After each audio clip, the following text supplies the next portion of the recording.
Hello everyone, welcome to Screen Scream. I'm Viola. How's everyone in North America? I'm pretty sure it's also super cold recently. And here in Taiwan, we're experiencing a cold front. Although it's a piece of cake for those in North America, it's still something for us. Therefore, if we're going out for a good movie, it has to be a good one. And that's the reason why I'm going to talk about some of the classic re-release that are in the theater this week. Also, I've seen most of the movies that I'm going to talk about today, but it's not a guarantee that I recommend all of them. So stay tuned and you will know which movies I recommend for this weekend. Without further ado, let's start with the introduction of the first new movie. All's Well Ends Well, a romantic Lunar New Year comedy about the three Chang brothers. Eldest brother Chang Man is a philandering businessman who treats his hideous yet hardworking wife like dirt. Middle brother Chang Huan is a disc jockey, playboy, who tries to score with as many girls as possible. Youngest brother Chang Xiao is an obviously gay dance instructor. Man soon gets the tables turned on him as his wife leaves to become a glamorous karaoke hostess, and Huan gets into a bizarre relationship with a fan so obsessed with movies that she constantly acts out characters on dates, until he suddenly becomes temporarily mentally ill. And Xiao is continually at odds with obvious butch lesbian family cousin. Hilarity ensues. 冇大冇細。哇！大嫂都死，你真係冇大冇細啊！就係咁啦，有犯罪傾向。 The first new movie we're going to talk about today, as I mentioned, is actually a classic re-release. It's a Hong Kong movie and it was released in 1992, so it's my birth year movie. And it's one of the many movies of Stephen Chow. If you like Hong Kong movies, besides all the gangster ones, you've definitely seen some of the Stephen Chow movies. I like them a lot.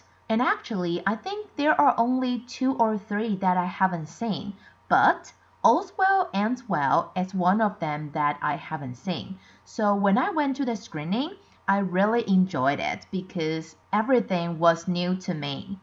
Although some of the jokes are very politically incorrect nowadays, if we look at now, it's still pretty funny. I mean, the movie in general. It was 30 years ago, so there were some improper jokes. However, I think in the movie, because of the characteristics of each character, I think those jokes were on the edge of being politically correct or not. I think they're acceptable. In Asia, there is a very special movie genre. There are comedies that are only released during Lunar New Year. Or I should say they're released before Lunar New Year so that people can go watch them during Lunar New Year. And they're usually meaningless, I mean the plot. So usually it's about a family and there are some problems and usually they're very funny. I don't know the exact reason why All's Well Ends Well is re-released right now, but I think not having enough this kind of movie this year is also the reason. And 30 years ago, they were able to gather all these A-listed stars to film this movie. It was really something. And a lot of the funny lines are those that people still say now. And I actually realized that, oh, some of the lines I've heard were from this movie. I didn't know before. So it really was an interesting experience for me to watch it. If you like Hong Kong movies or you also want to try this kind of Lunar New Year vibe movie, you can go watch All's Well Ends Well this weekend. And now let's move on to the second new movie we're going to talk about today, which is the only one that's not from Asia. Inside Llewyn Davis. It's the middle of winter, 1961. Greenwich Village-based folk singer Llewyn Davis, formerly one half of Timlin and Davis, who had a modicum of success, especially within the local scene, is trying to eke out a solo career. The dissolution of Timlin and Davis was due to circumstances outside of Llewyn's control. There's no possibility of a reunion. Llewyn, who has no money, resorts to sleeping on a revolving set of friends' couches. He's not averse to asking any among his friends for a place to crash, especially fellow folk singers, professional and personal partners Gin and Jim. Despite meeting his friends, he is also not averse to burning bridges to remain true to himself as a professional musician, and in his anger and frustration over his current predicament. His plight makes him blind and oblivious to the goings-on in anyone else's life. His economic situation is made all the worse as his first solo album, Inside Llewyn Davis, is not selling, partly due to issues with his manager, Mel Novikov. It's a catch-22 as his homeless situation makes him difficult to locate if a last-minute gig arises, which further hinders his ability to make money. And he of late seems to be accumulating more and more stuff, including a cat. He having nowhere to put any of it permanently unless he were to dispose of these items. He may only be able to endure getting figuratively pushed down in the pursuit of a career before something has to change in his life. Without the one you love,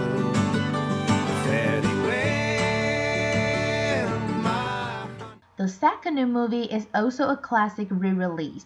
It's a Hollywood movie released in 2013, so not super far away. It's the only movie that I'm going to talk about today that I haven't seen, but I've heard that it's really good. It won the Jury's Grand Prize at the 2013 Cannes Film Festival, and it was nominated as the Best Film, Best Leading Actor, and Best Original Song at the Golden Globe Awards that year. Since the protagonist is a musician himself, you can imagine that the whole movie contains a lot of great music and songs. The scores were written by the Grammy Awards master T-Bone Burnett. He was the guitarist of Bob Dylan, and he was the producer of many famous singers, including Elton John, Leo Russell, Counting Crows, and the Wallflowers. So if you're a big fan of these musicians or bands, you will definitely love Inside Llewyn Davis because the music would just be your love. Inside Llewyn Davis was directed by the Coen brothers. It was adapted from a real story of the folk singer Dave Van Ronk in the 60s. It was starred by Carey Mulligan, Justin Timberlake, and Oscar Isaac. So everything's perfect. The directors are great, cast are awesome, and music is amazing. Since the Coen brothers haven't directed movies for a few years, in case there are people who don't know them, let me briefly introduce them. They've won the Palme d'Or at the Cannes Film Festival before, and this time they're taking their audience to the 60s. And you can see how the Coen's humor creates this kind of ridiculous but poetic atmosphere for the film, and we can enjoy the life story of the protagonist pursuing his dream all together. Oh, back to the music. I mentioned that this is produced by T-Bone Burnett. This is the third cooperation between T-Bone Burnett and the Coen brothers. He won the Best Music at the Los Angeles Critics Association Award and was nominated as the Best Original Song at the Golden Globe Awards. So if you'd like some great music this weekend, you can go see Inside Llewyn Davis. Before we move on to Top 007 and talk about two movies that I've already seen, let's review what we had from last week first. Top 3 were Night Swim and Princess Mononoke, Top 2 The Beekeeper, and Top 1 were Aquaman and the Lost Kingdom and Wonka. Let's start with Top 7 to Top 4. Top 5, Anyone But You. How's it going, stranger? What's going on over there? They dated, she crushed his heart. That man does not have a heart. No way. Princess Mononoke. 明日か彦や、そなたには自分の定めを見据える覚悟があるから。はい。西の国で何か不吉なことが。Top 4. I did it my way. 做咩仲玩到咁大？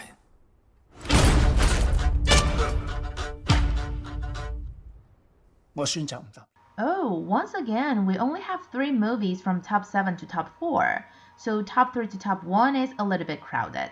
But first of all, let's talk about I Did It My Way. It's also a Hong Kong movie. I went to the screening. I have to say that it's not a good movie, but if you like Andy Lau or Eddie Peng, he's a Taiwanese actor, you will enjoy the movie because they're so handsome in the movie. Okay, so Andy Lau, he's as charming as he usually is. So if you're a big fan of Andy Lau like me, you will definitely enjoy it. But the problem is that there's something that this character does you wouldn't be able to understand. It doesn't make sense. And some of the villains just disappear. You don't even understand what they did wrong. And you were like, wait, what? What just happened? So these ridiculous and unreasonable plots would ruin the experience a little bit, but generally it was pretty exciting. And I have to say that if you like the car chasing scene or the gunfight in classic Hong Kong movies, you won't be disappointed. But the thing is that they think it's modern day, so drug dealers will evolve. So in I Did It My Way, the drug dealers use internet to sell drugs. But the thing is, we didn't really see how they profit from it. I mean, it's just a function. It's just a function they show in the movie that, okay, so this movie is totally different from what you saw before in Hong Kong movies, but we're not going to change other things. We're just putting internet into the plot and that's it. So bad. Otherwise, it's alright. And I'm super happy for Eddie Peng because I think he can co-star with Andy Lau. That's really amazing. That's really a big achievement for him. And now let's move on to top 3 to top 1. Top 3. Aquaman and the Lost Kingdom. I finally got a job. I'm the king of Atlanta. Mean Girls. Hey, PG-13, please. What was that? Spy Family, Cold War. Top 2. Wonka. I'm making chocolate, of course. How do you like it? Dark, white, nutty, absolutely insane. Top 1.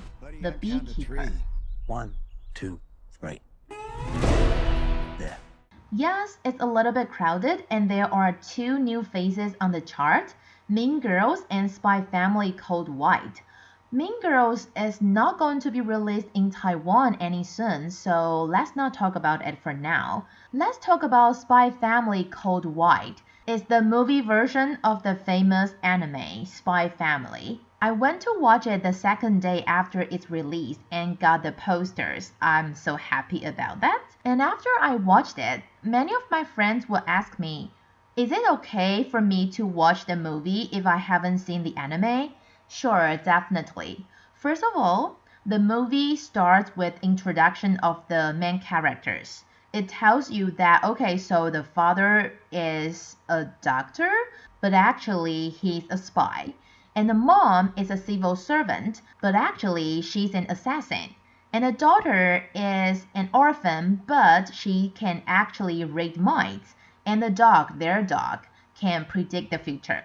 So these are the basic information you need for going to watch Spy Family. And the movie tells you about this in the very beginning. So don't worry, you will understand perfectly fine. Something I found interesting is that the name of the movie is Spy Family Cold White, but no one mentioned Cold White during the whole movie.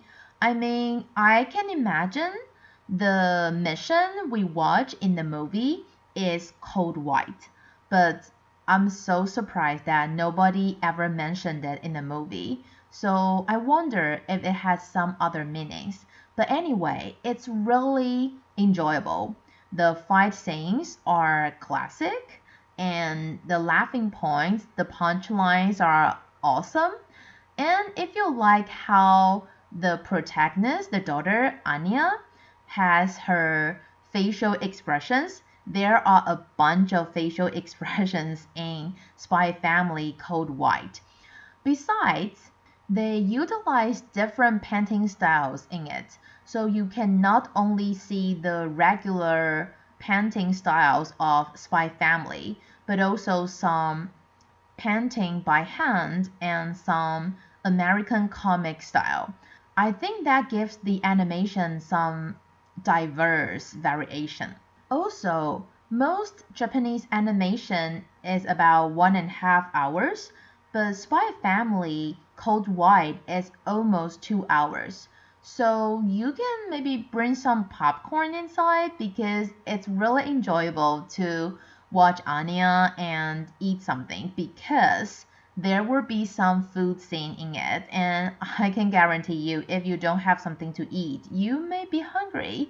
But at the same time, maybe it's a good idea not to eat because there are something in the plot that would probably hinder your appetite.